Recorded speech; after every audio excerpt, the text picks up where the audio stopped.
మాతృదేవోభవ, పితృదేవోభవ. ఇప్పుడు మనము శనీశ్వరుని యొక్క వక్రగతి ప్రారంభమవుతోంది. ఎప్పుడు? జూలై 27న ప్రారంభమై ఆగస్టు, సెప్టెంబరు, అక్టోబరు, నవంబరు, డిసెంబర్ 9వ తారీఖు వరకు కూడా వక్రగతిలోనే సంచారం చేస్తూ ఉన్నారు. అర్థమైంది కదండి. ఈయన ఇప్పుడు ప్రస్తుతం మీనరాశిలో ఉన్నారు.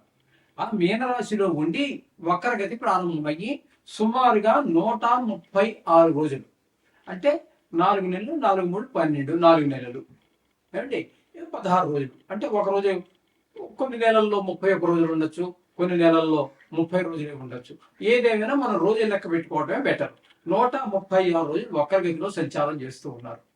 ఈ వక్రగతి సంచారం వల్ల చాలా మంది మన యూట్యూబర్స్ అడిగారు, కొంతమంది ఈ మన జాతకం మీద ఎక్కువ దృష్టి పెట్టి చూసేటటువంటి వారు కూడా వక్రగతి వల్ల వచ్చేటటువంటి ఫలితం ఏంటి అని చెప్పేసి, చెడు ఫలితం వస్తుందా మంచి ఫలితం వస్తుందా అని చెప్పి చాలా మంది దగ్గర నుంచి వందలాది ఫోన్లు రిసీవ్ చేసుకున్నాను. దాని గురించి ఈ యొక్క వీడియో చేయాలనిపించింది, చేస్తున్నాను. కొంచెం జాగ్రత్తగా వినండి.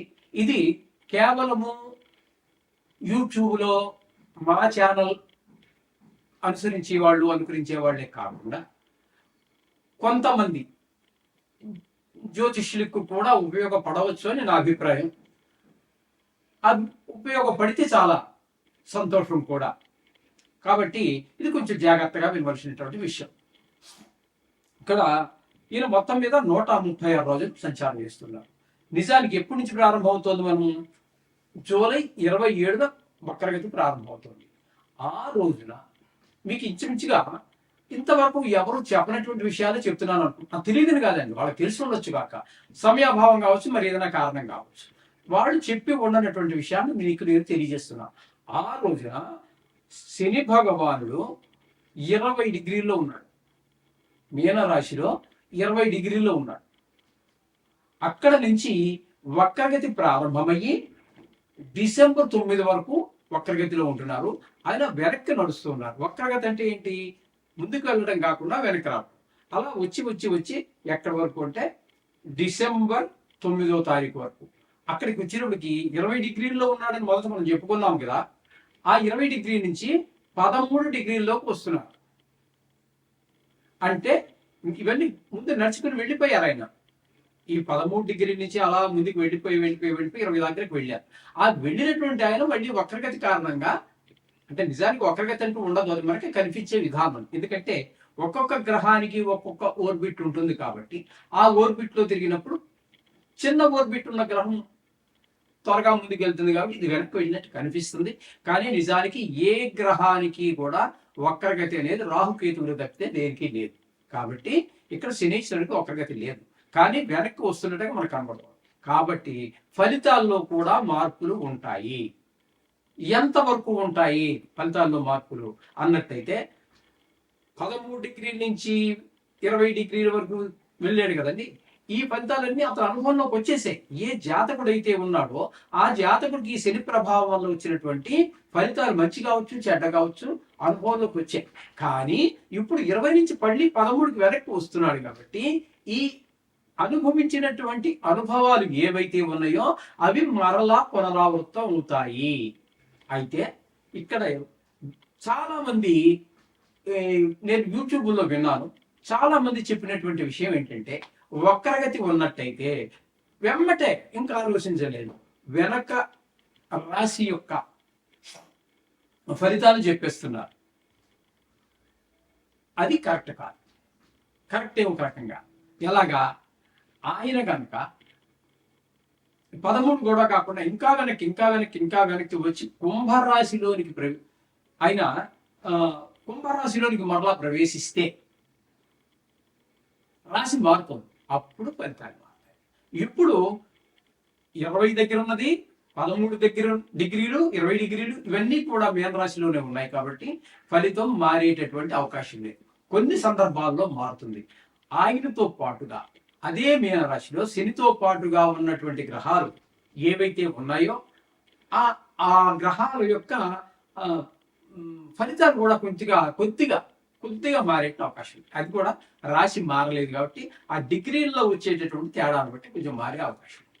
ఆయనతో ప్రస్తుతం ఇక్కడ శనితో పాటుగా మరొక గ్రహం ఏదీ లేదు కాబట్టి దాని గురించి మనం చర్చించవలసినటువంటి అవకాశం కూడా ఏమీ లేదు. ఇది శని యొక్క వక్రగతి, దాని వల్ల వచ్చే ఫలితాలు. యాజ్ ఇట్ ఈస్ గా ఎలాగైతే ఉందో అలాగే శని మీనరాశిలో ఉన్నప్పుడు ఇచ్చేటటువంటి ఫలితాలే మనం చెప్పుకోవాలి. నో డౌట్, మీకు ఏ విధమైన అనుమానం అక్కర్లేదు. అర్థమైంది కదండి. అందుచేత శని భగవానుడి ఫలితాలు మామూలుగా ఉన్నప్పుడు ఏ ఫలితాలు అయితే ఉన్నాయో అవే ఫలితాలే మనం చెప్పుకుంటున్నాం. ఆయనతో పాటు ఏ గ్రహము లేదు. కానీ మీకు పునరావృతం అవుతున్నాయి. 13లో ఉన్నప్పుడు, డిగ్రీలో ఉన్నప్పుడు ఏ అనుభవాలు ఉన్నాయో 20లోకి వచ్చాక అవన్నీ మీకు అనుభవంలోకి వచ్చేసాయి. కానీ మళ్ళీ ఆ అనుభవాలు పునరావృతం అవుతున్నాయి. ఇది గుర్తుపెట్టుకోవాలి. Okay, right. ఇప్పుడు మనము ముఖ్యంగా మేషరాశి వారు, అంటే మేషరాశి తోటే మనం ప్రారంభం చేస్తూ ఉన్నాం. ఎప్పుడు కూడా ఎవరైనా సరే మేషరాశి తోటే ప్రారంభం చేస్తూ ఉంటారు కాబట్టి మనం కూడా మేషరాశి తోటే ప్రారంభం చేద్దాం ఈ ఫలితాలు చెప్పుకోవటం. ఇప్పుడు వృశ్చిక రాశి వారికి పంచమ స్థానంలో సంచరించేటటువంటి శని, అంటే పంచమ స్థానం అంటే మీన రాశి అవుతుంది. మీన రాశిలో సంచరించేటటువంటి శని భగవానుడు జూలై 27 నుంచి 136 రోజులు, అంటే డిసెంబర్ 9 వరకు వక్రగతిలో సంచారం చేస్తున్నారు. ఈ జూలై 27వ తారీఖు నాటికి ఆయన 20 డిగ్రీలలో ఉన్నారు. అక్కడి నుంచి వక్రగతి ప్రారంభమై ఈ వెనక్కి నడవడం ప్రారంభించి 13 డిగ్రీల వరకు, అంటే డిసెంబర్ 9వ నాటికి 13 డిగ్రీలకు వస్తున్నారు 20 డిగ్రీ నుంచి. అప్పుడు ఫలితాలు ఏ విధంగా ఉంటాయి అన్నట్టయితే, ఆల్రెడీ మీరు 13 డిగ్రీలు, 14, 15, 16, 17, 18, 20 వరకు డిగ్రీల వరకు ఆ ఫలితాలను మీరు అనుభవించేశారు. కానీ ఆయన వెనక్కి నడవడం ద్వారా మీరు అనుభవించినటువంటి ఫలితాలే మరలా పునరావృతం అవుతూ ఉన్నాయి. కానీ ఆయన బాగా వెనక్కి వచ్చి మీనరాశిని దాటుకొని వెనక్కి కుంభరాశిలో ప్రవేశించటం లేదు. కాబట్టి ఏ విధమైన ఫలితాలలో కుంభరాశి ఫలితాలు చెప్తున్నారు చాలా మంది, అది కరెక్ట్ కాదని నా అభిప్రాయము. శాస్త్రం కూడా ఇదే చెబుతున్నది. రాశి మారనంత వరకు వెనక రాశి ఫలితాలు వర్తించవు. కాబట్టి మీకు ఎక్కడైతే మీనరాశిలో, అంటే 5వ స్థానంలో వృశ్చిక రాశికి ఉన్నారో అవే ఫలితాలు వర్తిస్తాయి. కాబట్టి ఇది అందరూ గుర్తించుకోండి. ఇది మమ్మల్ని అడిగే, ఈ ఫలితం ఏంటని అడిగేటటువంటి మా యొక్క అనుయాయులకి, అలాగే కొత్తగా జ్యోతిష్యం అభ్యసించేటటువంటి వారికి కూడా చాలా ఉపయోగకరంగా ఉంటుంది. ఇది ఒకటి గుర్తుపెట్టుకోండి. ఇది సామాన్యంగా దొరికే విషయం కాదు. కొంచెం డెవలప్లో పెడితే దొరుకుతుంది. అసాధ్యమైనది ఏం కాదు. ప్రతిదీ కష్టసాధ్యమే, కానీ ప్రపంచంలో ఏదో అసాధ్యం కాదు. కాబట్టి కొంచెం లోపలికి వెళ్ళవలసినటువంటి పరిస్థితి. ఇక్కడ శనీశ్వరుడి యొక్క ఫలితాల్లో 5వ స్థానంలో ఏ ఫలితాలు ఉంటాయో అవే స్థాన ఫలితాలనే ఇవ్వబోతూ ఉన్నారు. అసలు మరి పంచమ స్థానంలో ఆయన మంచి ఫలితాలు ఇస్తాడా, చెడ్డ ఫలితాలు ఇస్తాడా? అవే ఫలితాలు అంటున్నారు. కానీ మంచి ఫలితాలా, చెడ్డ ఫలితాలా అనేటటువంటిది మనం చూసుకోవాల్సినటువంటి అవసరం ఎంతైనా ఉంది. ఇక్కడ మనం చెప్పుకోవాల్సింది ఏంటంటే,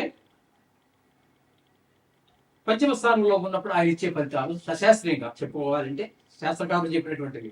కార్యహాని, మనస్తాప, జ్ఞాతి వాజ్య కలాపకః, జాతి వాజ్య కలాపకం, హీన స్త్రీ భోగ సంతాపః, పంచమస్తే భవేచనో అని చెప్పి మనకు శాస్త్రం చెప్తోంది.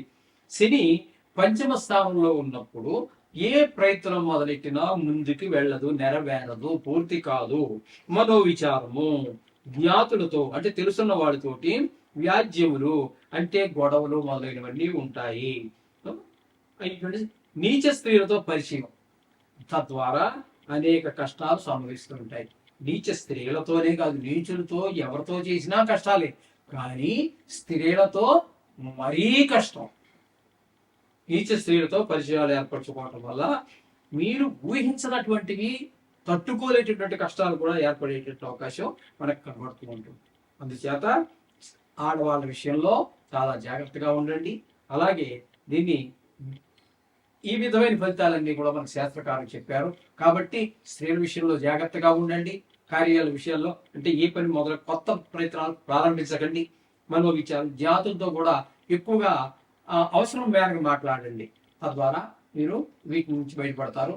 వీరికి కూడా బాగలేదు కాబట్టి ఇక్కడ కూడా 2.5 సంవత్సరాల కాలమే ఉంటుంది కాబట్టి ఇక్కడ మీరు కూడా వీలైతే ఆర్థిక పరిస్థితిని బట్టి జపశాంతులు కానీ ఒక 40 రోజులు తిరగటం కానీ చేసినట్టయితే ఈ దోషాల నుంచి బయటపడతాం. ఎలాగూ మీరు ఖచ్చితంగా రోజు నవగ్రహ మంత్రాలు శ్లోకాలు చదువుకుంటున్నారు కాబట్టి అంతగా పెద్ద అంటే డబ్బులు పెట్టుకుంటే ఎక్కువ ఫలితం వస్తుంది, ఒక 1000 రూపాయలు ఒక 10,000 ఖర్చు పెడితే ఎక్కువ ఫలితం వస్తుంది, నేనేమో అంతా కలిపి 200 కూడా ఖర్చు పెట్టలేదు ఫలితం రాదని అనుకోవద్దండి. భక్తి ముఖ్యం, భక్తి ప్రధానం. అది గుర్తుంచుకొని చేయండి. మీరు ఈ కష్టాల నుంచి గట్టెక్కండి. శుభం భూయాత్.